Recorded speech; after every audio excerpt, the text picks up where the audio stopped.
Bismillah. Assalamualaikum warahmatullahi wabarakatuh. Waalaikumsalam warahmatullahi wabarakatuh. Innal hamdalillah nahmaduhu wa nasta'inuhu wa nastaghfiruh wa na'udzu billahi min syururi anfusina wa min sayyiati a'malina. May yahdihillahu fala mudilla lahu wa may yudlil fala hadiya lahu. Wassalatu wassalamu ala nabiyyina Muhammadin wa ala alihi wa ashabihi ajma'in amma ba'd. Ayyuhal ikhwatu wal akhwat, alhamdulillah pada pertemuan kali ini yakni kalau nggak salah di episode ke-8 ya, berarti pertemuan ke-8 kita akan melanjutkan pelajaran kita yang kemarin. Kita sambung lagi, yaitu pada kali ini berkaitan dengan episode sebelumnya tentang mubtada dan khobar. Ya, kalau kemarin kita belajar mubtada dan khobar itu adalah kata yang berpasangan ya. Dua kata tersebut berpasangan seperti yang kemarin kita jelaskan. Zaidun qaimun misalnya, atau di sini ana qaimun. Kata yang di awal itu adalah mubtada, yang melengkapinya adalah khobar. Ini pelajaran kemarin dan kita belajar jenis-jenis mubtada yang ada dua, jenis-jenis khobar yang ada dua. Oke, kita langsung aja melanjutkan. Materi kali ini dikenal oleh para ulama nahwu dengan istilah nawasikh. Nawasikh jamak dari kata nasikh. Mungkin ada yang pernah dengar kata ini ketika belajar ilmu tafsir atau ilmu usul fikih. Ini ada di sana ya. Di ilmu tafsir ada, di ilmu usul fikih ada. Nasikh itu biasanya kita kenal apabila salah satu dari nas Quran atau hadis menghapus salah satunya. Itu terjadi dalam syariat kita ya. Ada yang dihapus, ada yang menghapus. Oke. Nah, pada pertemuan kali ini, di sini kita belajar tentang nawasikh yang menghapus apa? Hukum dari mubtada dan khobar. Jadi dia yang disebut dengan awamil atau amil atau faktor yang mengubah i'rab dari mubtada dan khobar sehingga dia menghapus kondisi rofa dari mubtada dan khobar. Jadi yang dimaksud menghapus ini apa? Menghapus kondisi rofa dari mubtada dan khobar. Ini yang dihapus. Rofaknya ini yang dihapus. Jelas ya?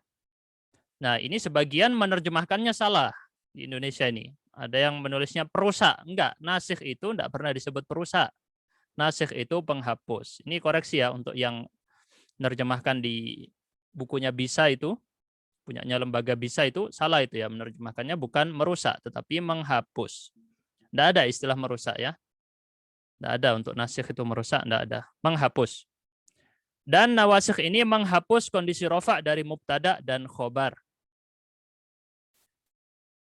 Kita seperti biasa akan bacakan perkataan sang pengarang dulu yang ada di dalam kotak. Qala Ibnu Ajurrum rahimahullah, babul awamilid dakhilati 'alal mubtada wal khabar. Bab tentang faktor-faktor. Awamil itu faktor-faktor yang mengubah i'rab. Ad-dakhilah yang masuk 'alal mubtada terhadap mubtada wal khabar terhadap khabar. Ya. Nah, faktor-faktor ini disebut dengan nawasikh, biar singkat, kan kepanjangan itu ya. Kita singkat jadi nawasikh alias penghapus, para penghapus. Kemudian kita lihat perkataan sang pengarang, wahiyya thalathatu asya. Kana wa akhawatuha wa inna wa akhawatuha wa dhanantu wa akhawatuha. Nawasikh ini ada 3 jenis. Kana dan saudari-saudarinya, inna dan saudari-saudarinya, dhanna dan saudari-saudarinya. Jadi patokannya 3 ini ya. Kana, inna, dhanna. Kemudian yang mirip dengan mereka disebut saudari-saudari karena mirip. Kalau mirip dia mengambil hukum dari kana atau inna atau dhanna. Karena dia mirip disebut dengan saudari. Karena saudara atau saudari itu biasanya mirip. Gitu ya. Nah, di sini kita rincikan terlebih dahulu untuk kana dan saudari-saudarinya ini berupa fiil. Semuanya fiil ya. Untuk ina dan saudari-saudarinya semuanya ini huruf. Untuk dhanna dan saudari-saudarinya ini semuanya fi'il. Oke, jadi kita sudah tahu jenisnya masing-masing, ada yang fi'il, ada yang huruf, ada yang fi'il. Oke, kita lanjutkan perkataan sang pengarang yang warna biru itu ya. Fa amma kana wa akhawatuha fa innaha tarfa'ul isma wa tansibul khabar. Adapun kana dan saudari-saudarinya, fa innaha sesungguhnya dia atau mereka di sini ya, tarfa'ul isma hukumnya merofakkan isim dan menasobkan khobar. Ini adalah yang disebut dengan faktor tadi. Efek yang diberikan perubahan apa? Isim yang datang setelah kana dijadikan rofa alias mubtada'nya tadi, lalu khobarnya dijadikan nasob. Nanti akan jelas dalam contohnya. Kali ini mungkin masih belum jelas. Ini kaedahnya ya, penting untuk kaedah ini diingat baik-baik. Kemudian sang pengarang mengatakan, وَهِيَ كَانَ وَأَمْسَى وَأَصْبَحَ وَأَضْحَى وَظَلَّ وَبَاتَ وَصَارَ وَلَيْسَ وَمَا زَالَ وَمَنْفَكَّ. Itu salah ya, nggak ada harokat di alif seharusnya. وَمَا فَتِئَ وَمَا بَرِحَ وَمَا دَامَ. Jadi, kana dengan saudari-saudarinya adalah yang disebutkan barusan itu tadi. Jumlahnya kalau nggak salah ada 13 ya kayaknya ya. Kalau nggak salah, seingat saya 13 ini di sini.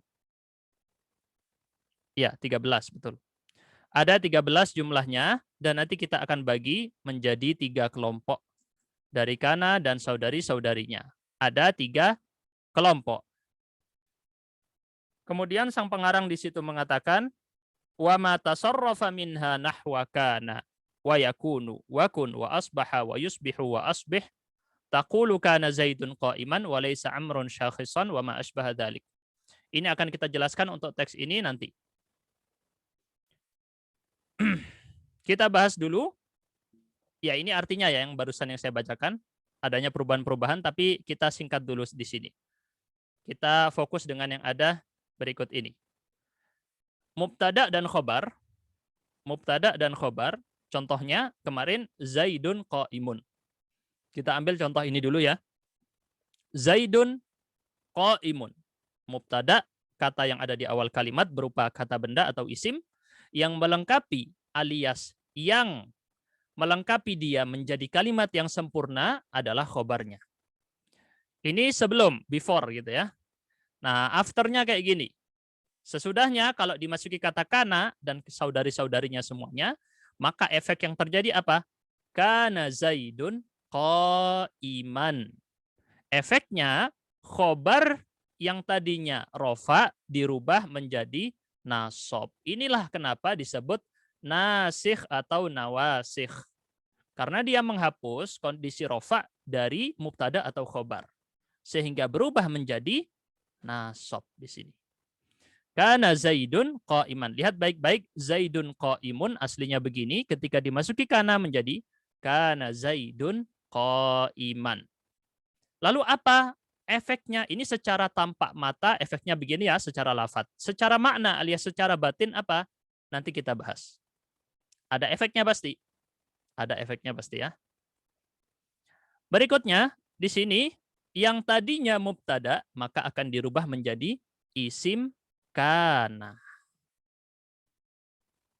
Jadi yang tadinya mubtada akan berubah statusnya menjadi isim kana. Isim kana itu apa? Mubtada untuk kata kana, gitu ya. Gambaran kasarnya gitu. Dia adalah mubtada untuk kata kana. Kemudian khobar, yang tadinya khobar dirubah jadi khobar kana. Maksudnya apa? Khobar untuk kalimat yang ada kata kana. Gitu aja. Jadi kana Zaidun qa'iman. Kalau tanpa kana, Zaidun qa'imun. Bedanya apa? Dulu kita belajar bahwa isim itu tidak terikat dengan waktu. Gitu ya. Maka kalau Zaidun qa'imun di sini tidak terikat dengan waktu apa-apa. Zaid berdiri, nggak dijelaskan waktunya kapan. Sedangkan yang dimasuki kata kana ada fi'il. Kana di sini tadi kita sebut sebagai fi'il. Dan dia adalah fi'il madhi. Maka karena dia fi'il madhi, fi'il berbeda dengan isim. Kalau isim tidak terikat dengan waktu, tetapi fi'il selalu terikat dengan waktu. Sehingga yang tadinya qaim itu isim tidak terikat dengan waktu akan diikat dengan fiil ini tadi. Sehingga di sini dijelaskan kana Zaidun qaiman, Zaid berdiri kapan? Tadi. Karena ada kata kana. Kana di sini adalah kata kerja masa lalu. Sehingga qaiman di sini diikat waktunya dengan waktu yang ada pada fiil. Nah, ini nggak ditemui di buku terjemahan. Nggak ada penjelasan kayak gini. Kalau buku terjemahan. Makanya kalau orang benar-benar belajar bahasa Arab, ketika menjelaskan ayat atau hadis pasti dalam. Bisa menjelaskan dengan sangat rinci. Ini bedanya ya. Yang nggak bisa ditemui dalam buku terjemahan atau Quran terjemahan ya ini. Ikatan makna ini tadi. Sehingga perbedaan antara isim dan fiil benar-benar jelas dan bisa dipraktekkan lebih detail lagi. Apalagi belajar usul fikih. Lebih dalam lagi nanti, ditambah dengan ilmu tafsir. Wah, tambah dalam lagi. Ditambah ilmu hadisnya dengan mustalah hadisnya dijelaskan dengan riwayat-riwayat yang lain, malah semakin dalam lagi. Makanya kita bilang bahwa ini membenarkan perkataan Allah Subhanahu wa taala, hal yastawil ladzina ya'lamun wal ladzina la ya'lamun. Apakah sama orang yang mengetahui dengan yang tidak mengetahui? Beda. Gak bisa disamakan. Orang yang memahami Al-Qur'an dengan makna-maknanya dengan detail berbeda dengan yang hanya membaca terjemahannya. Pasti beda. Gitu ya. Ini sekedar untuk memotivasi biar semuanya semangat belajar bahasa Arab. Baik.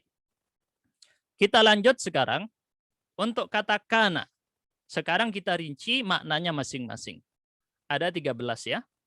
Kana, amsa, dan kawan-kawannya kita akan rinci seperti biasa. Pakai tabel kayak gini biar gampang.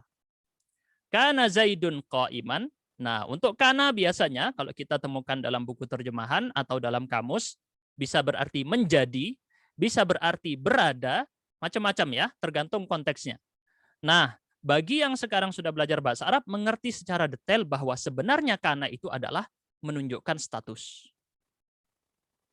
Fungsinya untuk menunjukkan status. Status apa? Khobar tadi, kita letakkan statusnya kepada mubtada'nya. Kemudian diikat dengan waktu dari kata kana tadi. Kana ini apa fiilnya? Madhi, mudhari, atau amr. Lalu diikat waktunya dengan itu. Nah, ini nggak ada ya. Di kamus manapun tidak dijelaskan. Adanya dijelaskan di mana? Di ilmu nahu. Kana Zaidun qaiman menunjukkan status Zaid berdiri kapan? Tadi. Di masa yang lalu.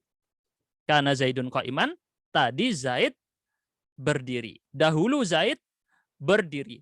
Tapi nggak selalu dahulu. Karena di sini juga bisa berarti pasti. Innallaha kana ghafuran rahima. Sesungguhnya Allah Maha Pengampun lagi Maha Pengasih. Apakah kemudian Allah pengampunnya di masa lalu? Enggak. Yang dimaksud di sini adalah menegaskan. Jadi fi'il madhi tidak selalu bermakna masa lalu, tetapi juga bisa menegaskan.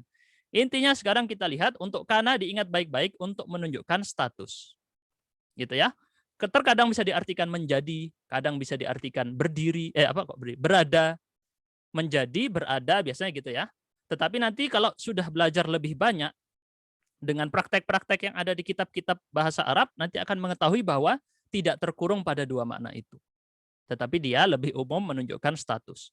Kemudian, karena ini nanti efeknya terjadi pada kelompok yang pertama kita sebut. Kelompok pertama ini apa? Kawan-kawannya kana yang sampai pada kata laisa ini. Sampai sini ya. Ini kelompok pertama.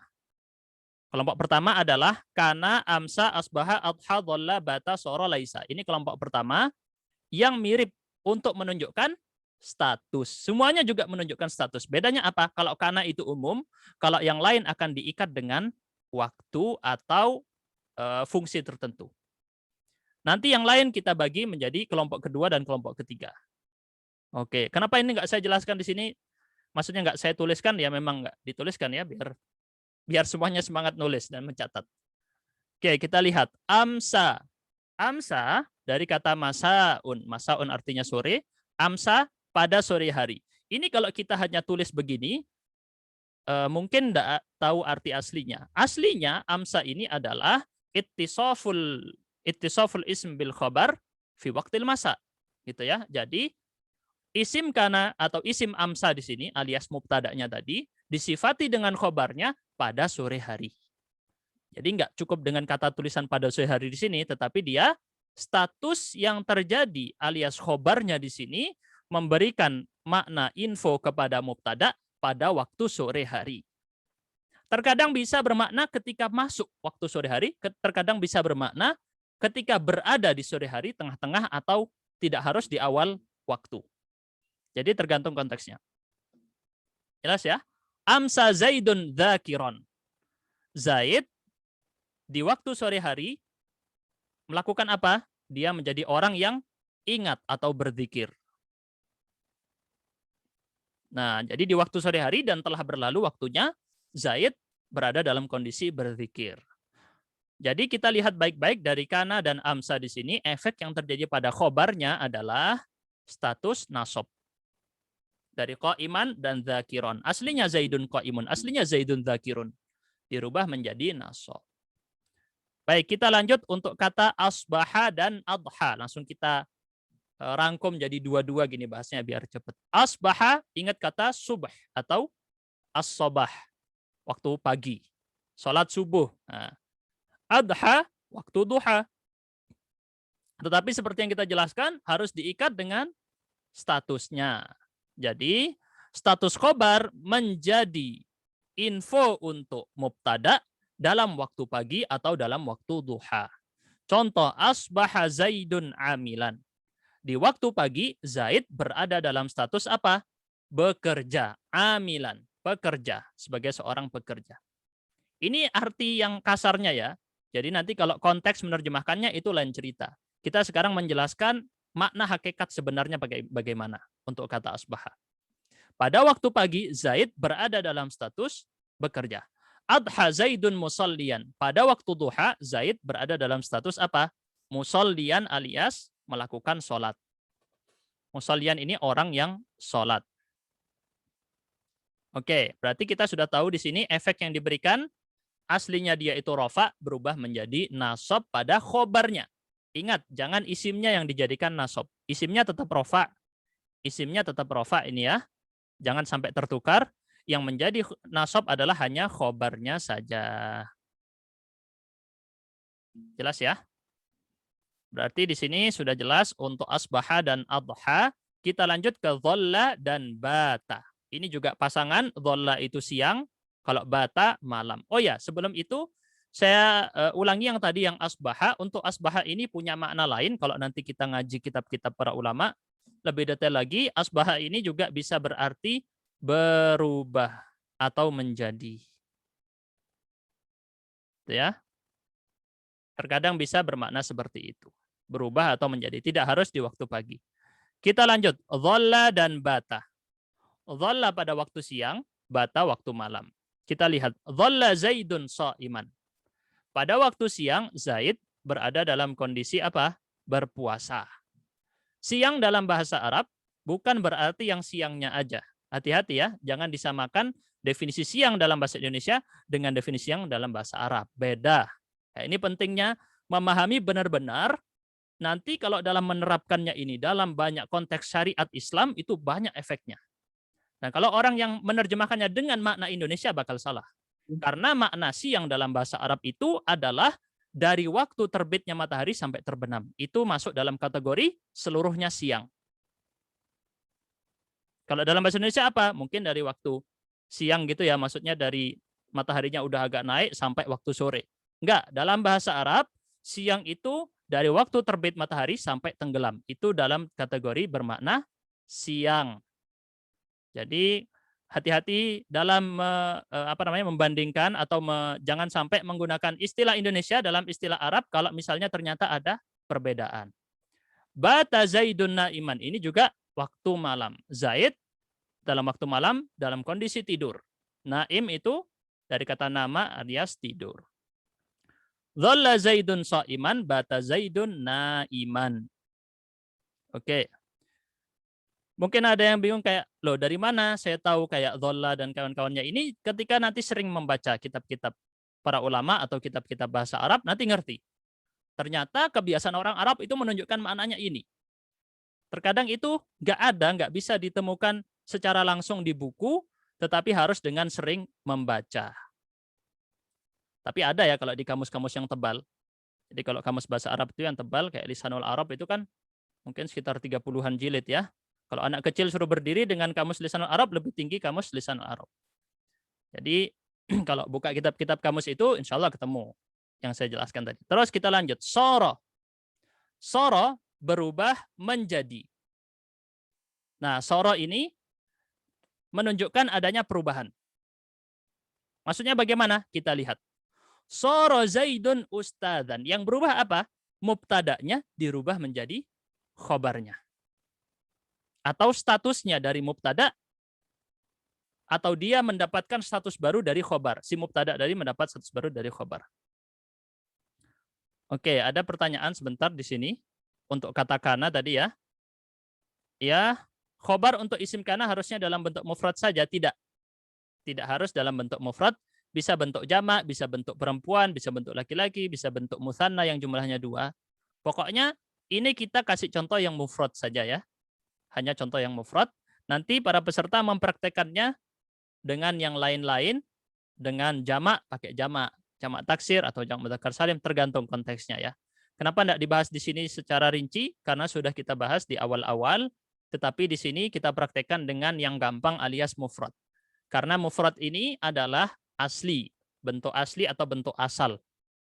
Semua kata punya bentuk mufrad. Karena di sini ya dalam bahasa Arab, rata-rata punya bentuk mufrad, maka kita kembali ke hukum asal dulu, baru nanti pelajari yang hukum cabangnya. Nah, kita lihat.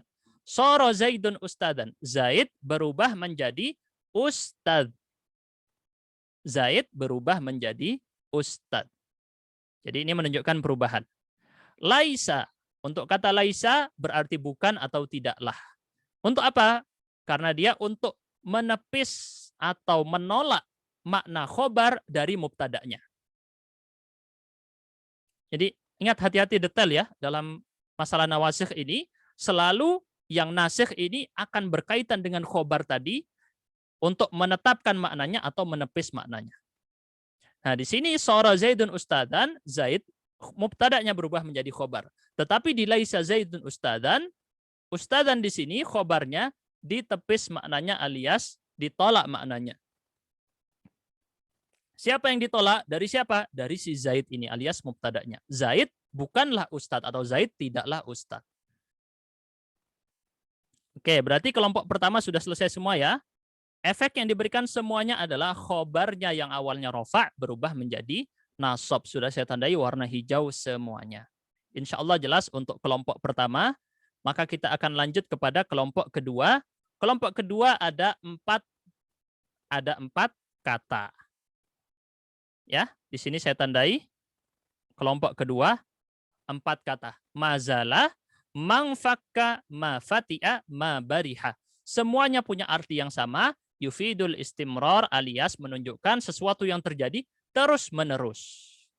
Sesuatu yang terjadi terus-menerus alias selalu atau masih. Ini ya, selalu atau masih. Semuanya bermakna sama. Kenapa di sini dikelompokkan terpisah? Karena di sini dia harus digandeng dengan kata ma.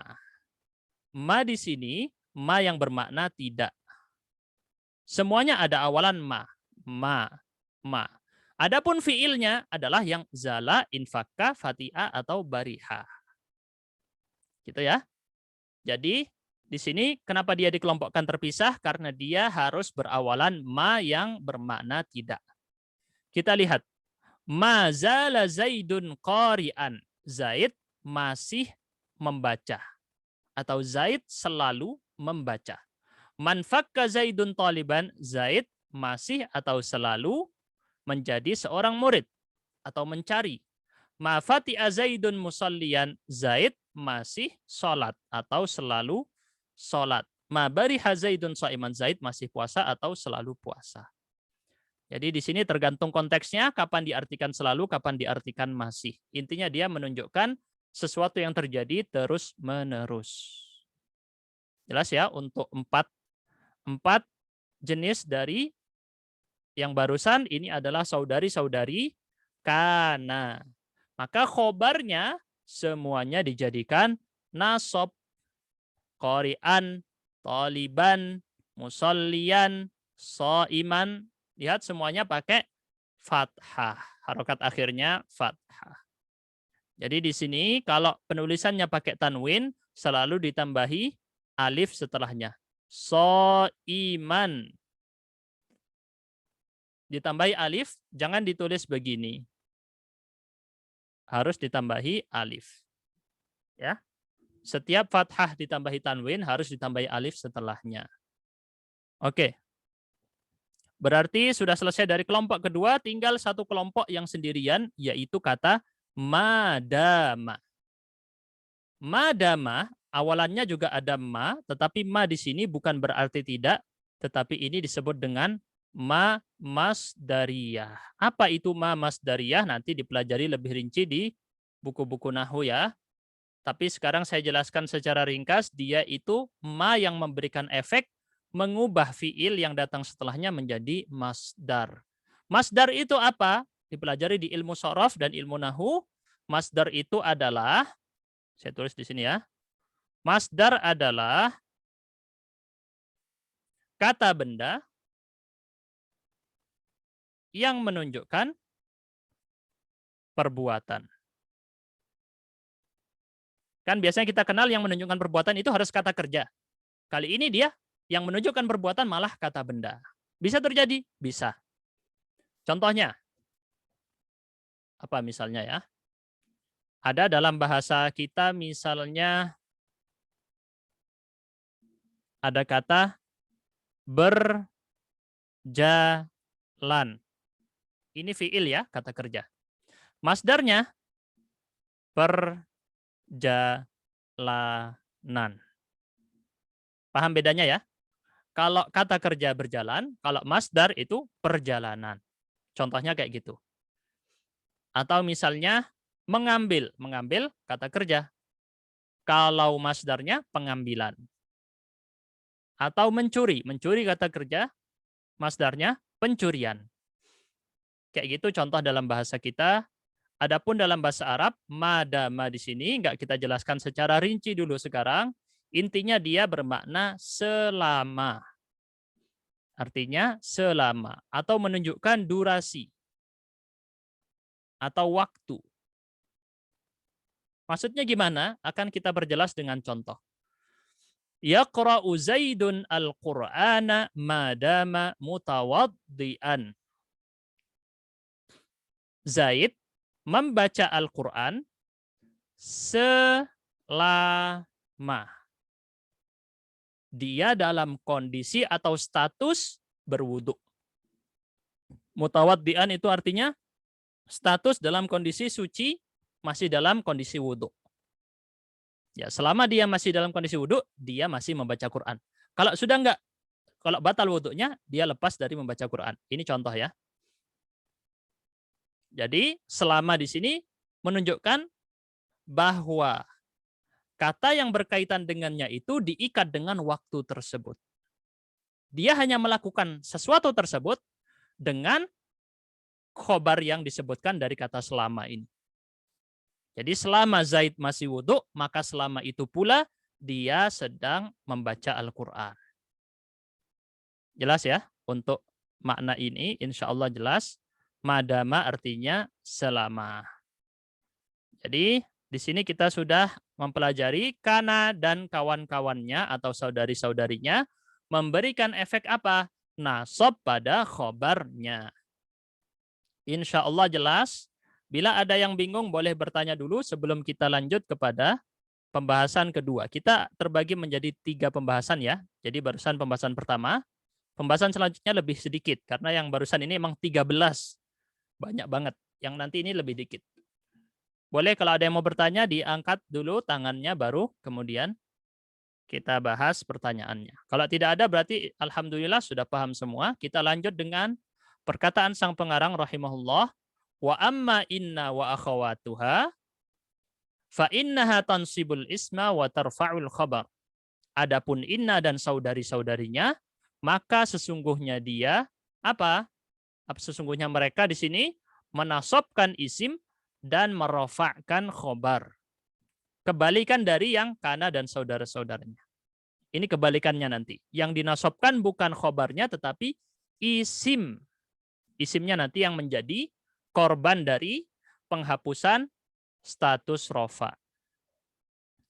Wahia inna wa anna walakinna wa ka'anna wa laita wa la'alla.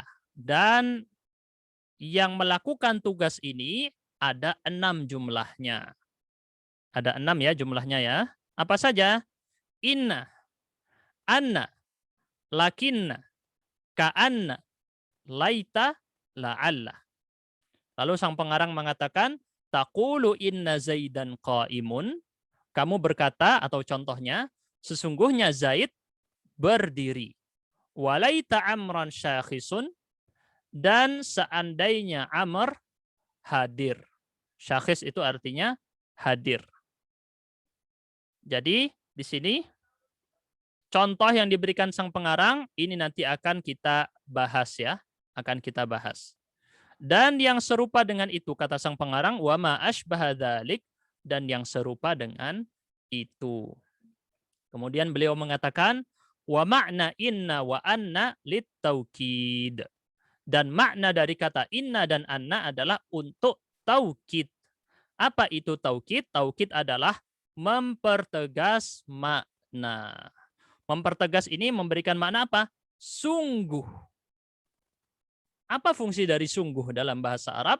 Untuk menegaskan bahwa sesuatu tersebut yakin 100% terjadi. Menunjukkan yakin. Atau kalau tidak yakin, menunjukkan ghalabatul dzon.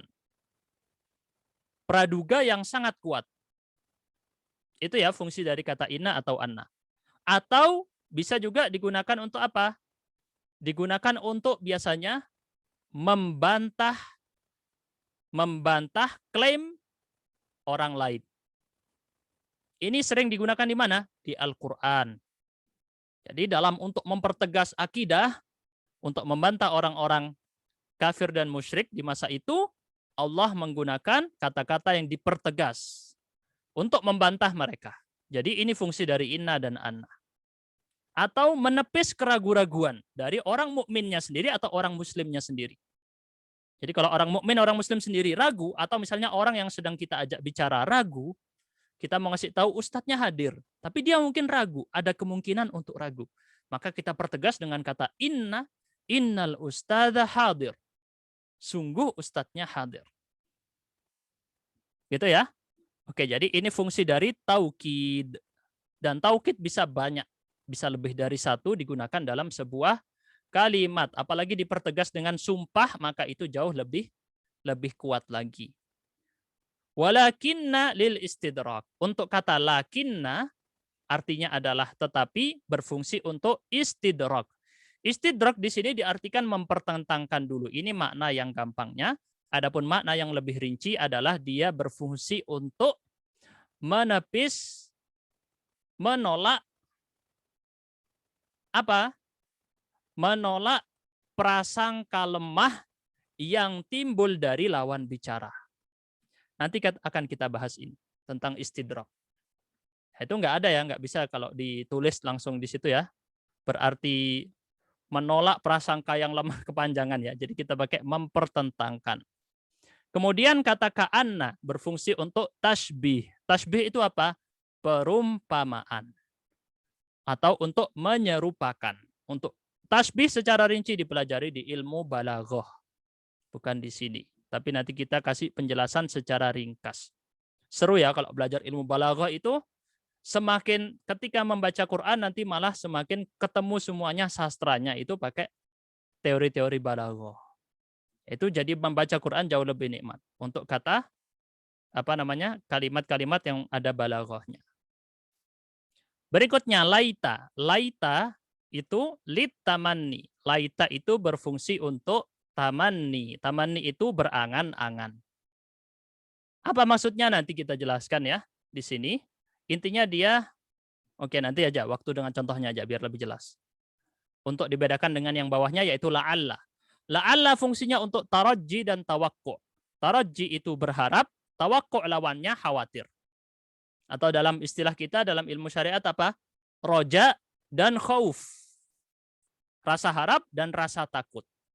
Kita diberikan janji surga supaya kita berharap, dan kita diancam dengan neraka supaya kita takut. Jadi roja dan khauf dalam agama kita harus seimbang. Tidak bisa timpang sebelah. Begitu juga di sini la'alla bisa berfungsi pengharapan atau bisa berfungsi rasa takut. Gitu ya. Jadi roja dan khauf harus seimbang dalam agama kita. Seperti kata Ibnul Qayyim, roja dan khauf itu ibarat sayap. Kalau copot atau timpang satu, terbangnya nggak akan berhasil. Jadi harus seimbang. Roja dan khauf seimbang, dan kepalanya adalah mahabbatullah, mencintai Allah. Itu kata Ibnul Qayyim. Kalau kepalanya nggak ada, seperti burung nggak ada kepala, nggak bisa terbang. Baik, kita lanjut. Apabila sebelum dikenai inna dan saudari-saudarinya. Zaidun qaimun. Ini kalau belum dimasuki. Kalau sudah dimasuki, lihat apa efeknya. Inna zaidan qaimun. Lihat efeknya menjadi nasab mubtada'nya. Dan mubtada' tadi kita rubah menjadi isim inna, nah istilahnya ya. Aslinya dia mubtada' terus dirubah jadi isim inna. Karena dia udah nggak pantas disebut mubtada'. Kenapa? Karena dia sudah bukan permulaan sebuah kalimat. Sehingga dia dirubah istilahnya menjadi isim inna. Qaim yang tadinya khobar dirubah menjadi khobar inna. Jadi di sini kita lihat efeknya berbeda dengan yang kana tadi. Kalau kana yang khobarnya dijadikan nasab, kali ini yang dijadikan nasab adalah mubtada'nya. Kita bahas makna-maknanya, cuma ada 6 kok. Santai, nggak banyak ya. Jadi nggak usah khawatir. Kita lihat kata inna artinya sungguh, mirip dengan anna juga sungguh. Apa bedanya? Kita lihat di dalam contoh berikut ini. Inna zaidan qaimun. Sungguh Zaid berdiri. Alimtu anna zaidan qaimun. Saya mengetahui sungguh Zaid berdiri. Nah, apa beda antara inna dengan anna? Dicatat baik-baik ini ya. Inna itu kalau di awal kalimat. Kalau di awal kalimat maka menggunakan harokat kasroh pada hamzahnya. Menjadi inna. Ini kalau di awal kalimat. Kalau di tengah-tengah kalimat, maka dia anna. Loh, tapi Zat saya nemu misalnya di Al-Quran, ada di tengah-tengah tapi kok pakai inna. Nah, itu dikhususkan apabila berupa ucapan. Jadi kalau ada kata qala atau yaqulu atau ucapan sebelumnya, maka bisa pakai inna. Jelas ya? Jadi kalau ada ucapan, karena dia seakan-akan awal kalimat baru lagi, alias disebut dalam istilah nahu makulah. Makulah itu sesuatu yang diucapkan. Atau yang berada di dalam tanda petik ya dalam bahasa Indonesia biasanya. Nah, oke, kita nggak rinci itu, lebih rinci lagi nanti dipelajari di ilmu nahu perbedaan inna dan anna. Intinya sekarang kita sudah tahu perbedaannya secara gampang aja. Untuk secara makna keduanya adalah sama. Inna zaidan qaimun, alimtu anna zaidan qaimun. Jelas ya? Yang terjadi apa? Mubtada'nya yang tadinya zaidun berubah jadi zaidan. Efeknya menjadi nasab pada isim inna. Ingat, bukan mubtada lagi, tapi disebut dengan isim inna atau isim anna. Kita lanjut kepada kata lakinna atau tetapi. Tadi fungsinya adalah apa? Lakinna ini seperti kita sebut untuk menolak prasangka lemah. Waham itu prasangka lemah. Menolak prasangka lemah dari lawan bicara. Kita perjelas dengan contoh berikut. Ini satu kalimat ya, nyambung ya. Kena enter gitu kalau ini karena nggak muat tabelnya. Hadartu darsa lakinnal ustadza ghaibun. Hadartu saya hadir, ad-darsa pelajaran, saya menghadiri pelajaran, akan tetapi ustadznya gaib tidak hadir. Gaib tidak hadir ya, alam gaib. Ustadznya tidak hadir. Nah, akan tetapi di sini untuk menepis prasangka lemah dari lawan bicara. Kalau kita tutup, misalnya kita tutup kata ini, seakan-akan tidak ada. Kita bilang hadartud darsah. Maka si penerima atau pendengar perkataan berikut ini, maka dia akan menyangka seakan-akan, oh berarti ustadznya hadir. Soalnya kamu hadir pelajaran, berarti gurunya juga hadir. Ini prasangka lemah yang muncul Walaupun tidak muncul, tetapi kalau ada kemungkinan kecil muncul dari lawan bicara, maka di sini fungsi dari lakinna untuk menolak prasangka lemah tadi. Gitu ya. Sehingga di sini apa yang terjadi? Saya hadir pelajaran, akan tetapi ustadznya tidak hadir untuk menepis. Gitu ya. Atau misalnya kita kasih contoh yang lain. Huwa ghaniyun, dia kaya. Lakinnahu, akan tetapi dia bakhilun, pelit. Jadi kalau orang mendengar, oh dia kaya, nanti muncul prasangka di pendengar, oh berarti dia suka ngasih-ngasih. Dermawan. Nah, ditepis kata itu dengan kata lakinna. Untuk menepis prasangka tersebut, enggak, dia itu sebenarnya pelit. Misalnya gitu ya, ini contoh aja. Namun yang menjadi fokus kita bukan maknanya. Kita fokus pada apa? Ilmu nahwu itu harokat akhir atau kondisi akhir dari sebuah kata. Nah, al-ustadza inilah topiknya kita. Berubah menjadi al-ustadza bukan al-ustadzu. Alias dalam kondisi nasab. Baik, kita lanjut. Sisa 3 lagi ya. Semangat ya semuanya ya. Jangan lemah, jangan lemas. Ini walaupun pesertanya berkurang, tinggal 30-an ya yang konsisten istiqomah, nggak apa-apa. Insya Allah yang istiqomah ini barokah ilmunya dapat lebih banyak. Kita lanjut. Ka'anna. Ka'anna artinya seperti atau seakan-akan. Tadi fungsinya apa? Untuk membuat perumpamaan. Perumpamaan ya. Berarti di situ ada yang diumpamakan dan ada yang menjadi sesuatu yang diperumpamakan. Kita lihat. Ka'anna Zaidan asadun. Sepertinya atau Zaid seperti asad. Asad itu singa. Jadi di sini ada dua kata, Zaid dan singa. Zaid dipermisalkan atau diperumpamakan dengan singa menggunakan kata ka'anna. Ka'anna ini artinya seumpamanya, sepertinya, seakan-akan gitu ya. Seakan-akan Zaid adalah singa. Dan rinciannya nggak dibahas di sini ya. Untuk rincian ini rinciannya di ilmu balaghah. Intinya Zaid diperumpamakan dengan singa. Misalnya apa? Keberaniannya. Atau suaranya yang lantang seperti singa. Baik, kita lanjut. Laita. Laita artinya seandainya dan fungsinya adalah untuk menunjukkan harapan kepada sesuatu yang biasanya mustahil terjadi. Jadi yang paling sering itu kalau bermakna untuk kata yang mustahil. Terkadang bisa terjadi. Jadi dia punya dua makna. Tapi yang paling sering yang mustahil. Laita syababa aidun. Seandainya kepemudaan. Asyababa itu kepemudaan atau keremajaan. Aidun kembali. Seandainya masa muda itu kembali. Kan itu mustahil untuk terjadi ya. Maka pakai kata laita. Seandainya masa muda itu kembali. Kemudian la'alla artinya semoga atau jangan-jangan, punya dua versi ya. Dia bisa menunjukkan rasa harap atau menunjukkan rasa takut. Yang di atas ini yang rasa harap, yang di bawah yang rasa takut. La'alla Zaidan hadirun, semoga Zaid hadir. Ini sering dalam Al-Quran ya, la'allakum ta'kilun, la'allakum tattaqun. Untuk yang takut, la'allal aduwa qadimun. Jangan-jangan atau takutnya, khawatirnya musuh qadimun datang. Jadi di sini ada dua versi untuk kata la'alla. Berarti kita sekarang fokus di yang warna hijaunya. Semuanya mubtada yang tadinya rofa dirubah menjadi nasab. Jelas ya ini ya? Insya Allah jelas. Maka kita akan lanjutkan kepada yang pembahasan ketiga, yaitu dhonna dan saudari-saudarinya. Saya bacakan perkataan pengarang. Wa amma dhonantu wa akhawatuha. Oh ya, ada satu yang ketinggalan ya. Sebentar. Ada satu yang saya lupa, takutnya ketinggalan. Ini yang perkataan pengarang tadi, yaitu perubahan-perubahannya.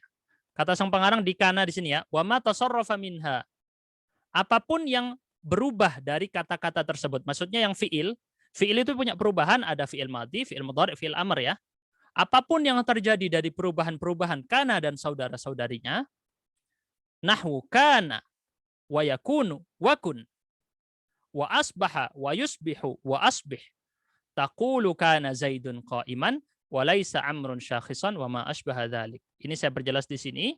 Jadi apapun bentuk perubahannya dari fiil madhi tadi, karena ini fiil madhi, berubah jadi fiil mudhari yakunu, berubah jadi fiil amr kun. Apapun perubahannya, efek yang diberikan tetap ada. Gitu ya, seperti yang terjadi pada fiil madhi. Contoh, yakunu Zaidun qa'iman atau kun qa'iman. Berdirilah, kita bilang kun qa'iman. Atau asbih sha'iman, masuklah waktu pagi dalam kondisi puasa, perintah misalnya. Atau wa yusbihu amrun syakhisan. Jadi gitu ya, bisa dipraktekkan dengan fi'il madhi, fi'il amr atau fi'il mudhari'nya. Oke. Kita lanjut dengan dhanna. Maaf lompat-lompat ini ya. Karena tadi ada yang ketinggalan satu. Sekarang kita lanjut kepada perkataan pengarang. Wa amma dhanantu wa akhwatuha. Ini yang pembahasan terakhir pertemuan kali ini. Yaitu adapun dhanna. Dhanantu di sini yang dimaksud dhanna ya. Tu di situ adalah saya. Dhanantu saya mengira. Dhon. Mungkin pernah dengar kata dhon? Su'udzon. Husnudzon. Apa su'udzon dan husnudzon? Prasangka. Dhanna di sini menunjukkan prasangka. Wa akhawatuha dan saudari-saudari dari dhanna. Fa innaha tansibul mubtada awal khabar ala annahuma maf'ulani laha. Jadi dhanna dan saudari-saudarinya menasabkan mubtada dan khabar dengan menjadikan keduanya sebagai apa? Maf'ul atau objek. Kalau yang tadi nasabnya cuma salah satunya, mubtada atau khabarnya saja, kali ini dua-duanya dinasabkan. Gitu ya. Wa hiya dhanantu wa hasibtu wa khiltu wa za'amtu wa ra'aitu wa alimtu wa wajadtu wa takhadtu wa ja'altu wa sami'tu. Itu adalah dhanna dan saudari-saudarinya ada yang barusan dibaca oleh saya dan akan kita ulangi lagi nanti dalam tabel. Taqulu dhanantu Zaidan qa'iman wa ra'aitu Amran syakhisan wa ma asbaha dzalik. Pengarang mengatakan, contoh, kamu mengatakan dhanantu Zaidan qa'iman. Saya menduga, saya berprasangka Zaid berdiri. Wa ra'aitu Amran syakhisan dan saya melihat Amr hadir. Atau yang serupa dengan itu alias disuruh kita untuk menganalogikan dengan contoh-contoh yang lain. Baik, mari kita bahas karena waktunya masih alhamdulillah masih agak luas ya. Kita bahas di sini untuk yang sebelumnya Zaidun qa'imun ini kalau mubtada dan khobar yang normal. Kali ini dimasuki oleh pendatang berupa dhanna. Dhanantu, saya menduga, saya berprasangka, Zaidan, Zaid sebagai objek pertama, maf'ul pertama, qa'iman sebagai maf'ul kedua, berdiri. Jadi di sini ada dua maf'ul alias dua objek. Saya menduga Zaid berdiri. Zaid objek, qa'iman objek juga. Dua-duanya jadi nasab. Jelas ya di sini ya. Insya Allah contohnya mudah.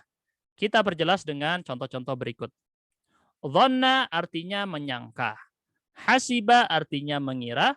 Khala artinya membayangkan. Za'ama artinya menyangka atau mengklaim. Semuanya ini adalah kelompok pertama. 4 kata ini adalah kelompok pertama yang sama-sama bermakna praduga atau prasangka. Semuanya sama di sini ya. Dhanna, hasiba, khala, za'ama. Tapi berbeda sebenarnya masing-masingnya. Oke. Dhanna artinya menyangka. Contoh, dhanna Zaidun al-fajra qariban. Zaid menyangka waktu fajar telah dekat. Qariban artinya dekat. Berarti di sini ada dua objek. Objek pertama al-fajra, objek kedua qariban. Dua-duanya dinasabkan. Ya, aslinya al-fajru qaribun menjadi dhanna Zaidun al-fajra qariban. Gitu ya. Jadi ini butuh kepada dua objek. Hasiba artinya mengira. Sama ya kira-kira ya antara dhanna dengan hasiba. Kemudian hasiba Zaidun ad-darsa sa'ban. Zaid menyangka atau mengira pelajaran sulit. Sa'ban itu sulit. Nah, berarti di sini apa efeknya? Nasab pada kedua objeknya. Aslinya ad-darsu sa'bun berubah menjadi ad-darsa sa'ban. Semoga jelas ya ini ya. Kita lanjut dengan khola. Nah, kali ini dia prasangka tetapi hanya dalam bentuk khayalan. Lebih lemah dari prasangka karena dia cuman khayalan. Lebih lemah ini ya karena cuman khayalan, membayangkan. Kata khayalan ini dari kata khola. Khola itu nanti masdarnya khoyal. Khoyalun, khoyalan, khayalan. Khala Zaidun al-masjida ma'muran. Zaid berhayal atau membayangkan masjidnya makmur. Makmur ini di sini maksudnya dipenuhi dengan para orang-orang yang beribadah. Ia berhayal, hanya hayalan tapi ya, kenyataannya jauh dari kategori itu. Misalnya, contoh aja. Jadi di sini Zaid berhayal masjidnya makmur. Al-masjida ma'muran, dua-duanya ini adalah nasab. Kemudian yang keempat, kata za'ama. Nah ini sebagian salah menerjemahkannya, diterjemahkan menyangka. Memang benar secara makna aslinya dalam segi bahasa, tetapi kemudian penggunaan yang paling sering adalah yang mengklaim. Mengklaim itu apa? Mengklaim itu menyatakan sesuatu berdasarkan opini pribadinya tanpa terkadang biasanya atau seringnya adalah tanpa memiliki bukti. Itu mengklaim. Ini sering dalam praktek-praktek dalam kitab-kitab ulama ya. Za'ama di sini sering diartikan begitu alias mengklaim sesuatu tanpa membawa bukti yang kuat. Ini za'ama. Gitu ya. Mengklaim sesuatu berdasarkan opini pribadinya tanpa membawa bukti yang kuat. Za'ama Zaidun ad-darsa sahlan. Zaid mengklaim bahwasanya pelajaran mudah. Itu klaimnya si Zaid sendiri. Teman-temannya yang lain nggak merasa seperti itu. Misalnya ya. Jadi di sini contoh aja. Za'ama Zaidun ad-darsa sahlan. Zaid mengklaim pelajarannya mudah. Jadi di sini efek nasab ada pada dua objeknya. Berarti kita sudah belajar 4 yang pertama dan itu kelompok yang bermakna praduga atau prasangka. Kelompok yang kedua ada 3, ro'a, alima, dan wajada. Ini kelompok kedua, semuanya bermakna yakin. Yakin ini tingkatan di atas dhon, tingkatan di atas prasangka. Ya. Yakin itu adalah kita sudah benar-benar yakin 100% bahwa sesuatu itu terjadi. Ini namanya yakin. Ya. Dalam pelajaran ilmu syariat kita di antara dalil-dalil yang menunjukkan sesuatu yang yakin adalah Al-Qur'an. Karena Al-Qur'an diriwayatkan secara mutawatir alias diriwayatkan oleh banyak orang dari banyak generasi dan tidak mungkin terjadi kebohongan karena riwayatnya rame. Seperti kejadian kebakaran. Yang menyaksikan kebakaran ada 20 orang. Di situ kemudian dinukil sampai ke kita terjadi kebakaran. Berarti di situ tidak mungkin ada kedustaan. Karena yang menukil terlalu banyak untuk berdusta. Mau bohong semuanya nggak bisa. Gitu ya. Karena pasti ketahuan. Jadi di sini adalah yakin. Yakin itu adalah sesuatu yang pasti. Ingat ya. Sesuatu yang pasti. Absolut kalau istilah kita ya. Walaupun itu menurut diri pribadinya. Gitu ya. Walaupun itu menurut si pembicara. Kita lihat ro'a. Ro'a artinya mengetahui atau meyakini. Ro'a di sini biasanya diartikan melihat. Dan yang terjemahan bisa itu salah ya. Dia pakai arti melihat, seharusnya bukan. Ro'a yang dimaksud itu seharusnya berarti mengetahui. Karena yang melihat itu bukan dalam kategori ini. Kalau ro'a bermakna melihat, dia bukan masuk dalam kategori ini menurut pendapat yang lebih kuat. Jadi di sini ro'a yang dimaksud adalah melihat, bukan melihat tetapi mengetahui atau meyakini, berpendapat. Ra'a Zaidun al-haqqa muntasiran. Zaid meyakini bahwasanya al-haqqa, kebenaran, muntasiran, pasti menang. Nah, ini dia yakin. Ra'a di sini berarti yakin. Jadi di sini ada dua nasab, al-haqqa dan muntasiran. Kita lanjut yang ketiga, yang kedua. Alima. Alima artinya mengetahui. Ilmu itu dalam bahasa Arab selalu bermakna yakin. Jadi kalau tidak sampai dalam kategori yakin, maka dia bukan ilmu, alias masih kategori dhon, prasangka. Jadi yang sudah dikategorikan ilmu dalam bahasa Arab harus yang sudah diyakini. Tidak boleh yang masih prasangka. Alima, ilmu ya, mengetahui, mengilmui. Alima Zaidun al-ilma nafi'an. Zaid mengetahui bahwasanya ilmu itu pasti bermanfaat. Dari mana kata pasti saya artikan? Dari makna alima itu memiliki konsekuensi menunjukkan sesuatu yang diyakini. Zaid mengetahui ilmu itu pasti bermanfaat.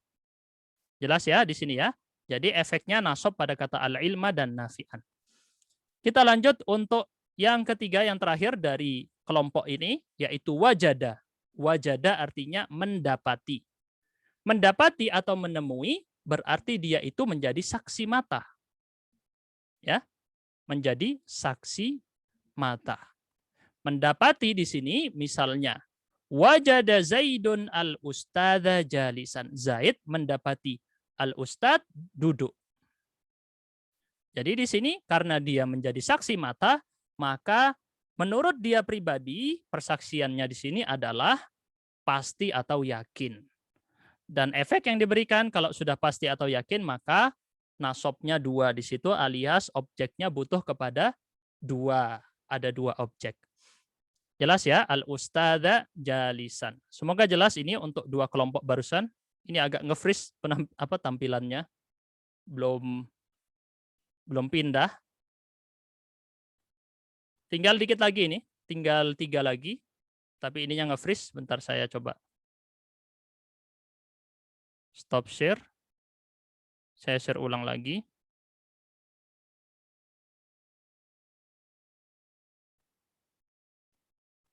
Belum bisa masuk ya.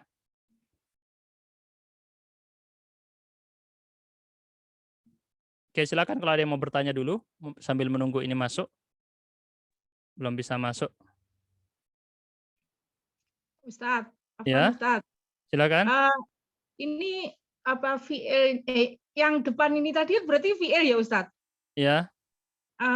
Apa itu yang alima dan sebagainya itu tadi? Betul, fi'il. Itu sama juga dengan yang tadi yang disusulkan boleh mudhorek gitu Ustadz. Betul, kan tadi, betul. Tadi betul. Kan karena tadi sudah mau saya tanyakan ternyata kan sudah dijelaskan bisa yakunu dan sebagainya. Berarti yang ini pun sama Ustadz? Sama. Kalau fi'il pokoknya jadi kalau fi'il itu dia itu bisa dengan perubahan-perubahannya. Fi'il mudhari'nya bisa, fi'il amarnya juga bisa. Amarnya juga bisa. Ya, makanya tadi di awal kita jelaskan ya, bahwasanya kalau yang inna itu huruf, sedangkan yang dhanna dan kana itu fi'il. Ya, terima kasih sudah diingatkan. Jadi di sini yang dhanna juga punya perubahan, bisa jadi fi'il amar atau fi'il mudhari' juga, dan efeknya tetap sama, tetap berlaku. Baik, ini terakhir langsung selesai ya. Di sini kita jelaskan, tinggal 3 aja. Untuk yang bertanya Ustaz. Oh ya, silakan kalau yang mau bertanya.